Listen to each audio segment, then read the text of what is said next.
Hello dear students, कैसे हैं आप सब लोग। Chemistry concepts for you channel आप सभी का हार्दिक स्वागत करता है। तो स्टूडेंट्स, आज हम लेकर के आए हैं बहुत ही interesting topic coordination compounds, chapter number 9, जिसमें स्टेट बोर्ड्स में 3 मार्क्स का कवर होता है, जिसमें से एक क्वेश्चन 1 नंबर का और एक क्वेश्चन 2 नंबर का पूछा जाता है। तो हम लोग स्टेट बोर्ड्स के हिसाब से भी पढ़ेंगे और कंपटीशन में भी ये काफ़ी क्वेश्चंस कवर होते हैं। 8 से 9 मार्क्स तक इजीली हर साल कवर कर रहा है। इस वीडियो नंबर 1 में हम लोग कवर करेंगे basics of coordination compounds, double salts और डबल सॉल्ट और कोऑर्डिनेशन कंपाउंड्स में डिफरेंस क्या होता है। इसके डिफरेंस को समझने के लिए हम एग्जांपल्स भी आपको देंगे। तो स्टार्ट करते हैं basics of coordination compounds. Coordination compounds are special class of compounds in which the metal atoms or ions bound to number of anions or neutral molecules. For example, एक मॉलिक्यूल मेरे सामने है FeCN6 4 नेगेटिव। इसमें आप देखो iron जो है वो सेंट्रल मेटल एटम है और उसके चारों ओर जो है 6 साइनाइड के नेगेटिव यानी एनाइंस ने उसे घेरा हुआ है।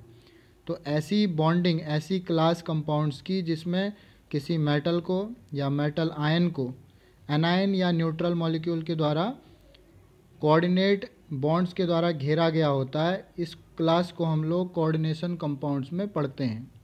ठीक है। दूसरा बेसिक ये है कि bonding between metal and bonding species is coordinate in nature.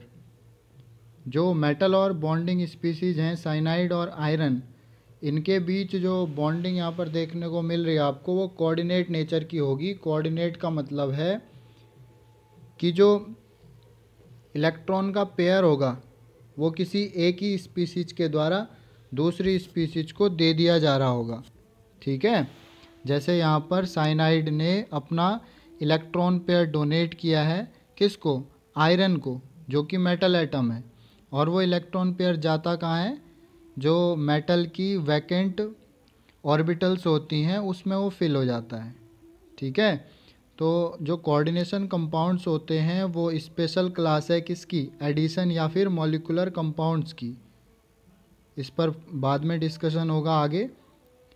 Addition या मॉलिक्यूलर कंपाउंड्स जो है वो 2 तरह के होते हैं, जिसमें एक तो है डबल सॉल्ट, एक है कोऑर्डिनेशन कंपाउंड। डबल सॉल्ट का एक कॉमन एग्जांपल है, आप लोग लेबोरेटरी में वॉल्यूमेट्रिक एनालिसिस करते हुए मोहर सॉल्ट का वहाँ पर टाइट्रेशन करते हैं KMnO4 के साथ।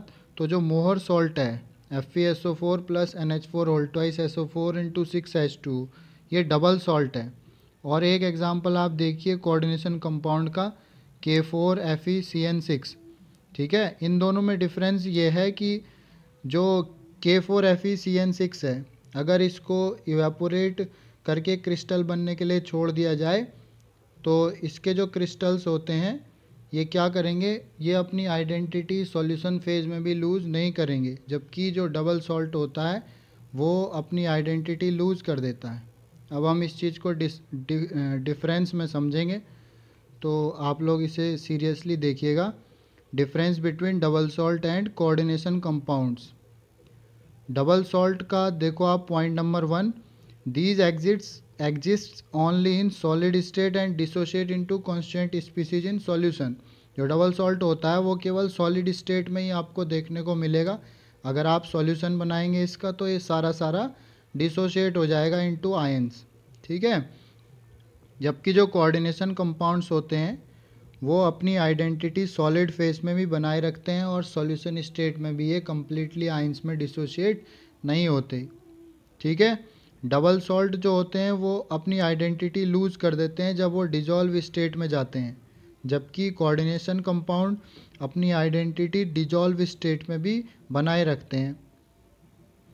जो डबल सॉल्ट होते हैं उनकी प्रॉपर्टी जिन सॉल्ट से मिलकर वो बना रहता है या जिन आयनिक स्पीसीज से मिलकर वो बना रहता है उन सब के जैसी होती हैं। For example FeSO4 NH4 whole twice SO4 6H2 जो मोहर सॉल्ट है वो आयरन के लिए भी टेस्ट देगा, Fe2+ के लिए भी देगा, सल्फेट आयन के लिए भी देगा, NH4 पॉजिटिव के लिए भी देगा। इसका मतलब ये है कि फेरस सल्फेट जैसे गुण भी उसमें दिखेंगे और अमोनियम सल्फेट जैसे गुण भी उसमें दिखेंगे। जबकि जो कोऑर्डिनेशन कंपाउंड होते हैं उनकी प्रॉपर्टी बिल्कुल डिफरेंट होती है उनके कांस्टेंट पार्टिकल्स की कंपैरिजन में। फॉर एग्जांपल K4FeCN6 के बारे में बात करें तो ये केवल पोटेशियम के लिए तो टेस्ट देगा, लेकिन आयरन और साइनाइड के लिए टेस्ट नहीं देगा। आ रही बात समझ में? और डबल सॉल्ट के बारे में एक और पॉइंट है कि डबल सॉल्ट में जो मेटल आयन होते हैं या मेटल एटम होता है वो अपनी नॉर्मल वैलेंसी में रहता है, ठीक है। जबकि कोऑर्डिनेशन कंपाउंड में जो मेटल आयन होता है वो चारों तरफ से जिन एनायन और न्यूट्रल मॉलिक्यूल से घिरा रहता है तो अपनी वैलेंसी को क्रॉस भी कर लेता है, नॉर्मल वैलेंसी से क्रॉस वैलेंसी तक मतलब दिखा सकता है, ठीक है। कुछ एग्जांपल देखते हैं। जैसे डबल सॉल्ट का एग्जांपल है पोटास एलम, फिटकरी के नाम से जाना जाता है, K2SO4 Al2SO4 whole thrice 24H2O। और दूसरा एग्जांपल मोहर salt FeSO4 NH4 whole twice SO4 into 6H2O। और कुछ कोऑर्डिनेशन कंपाउंड के एग्जांपल हैं, for example Na2CrOF4 AgCN whole twice single negative charge, K4FeCN6। और भी बहुत सारे एग्जांपल्स हैं, पूरे चैप्टर में हमने पढ़ने हैं। तो आप लोग आज के टॉपिक्स को अच्छी तरह से रिवाइज कर लीजिएगा, तब नेक्स्ट वीडियो के साथ आएंगे और फिर आपको इम्पोर्टेंट टर्मिनोलॉजी सिखाएंगे, तब जा कर के फिर 3 थ्योरीज़ के बारे में इसमें डिस्कशन होगा। Thank you class.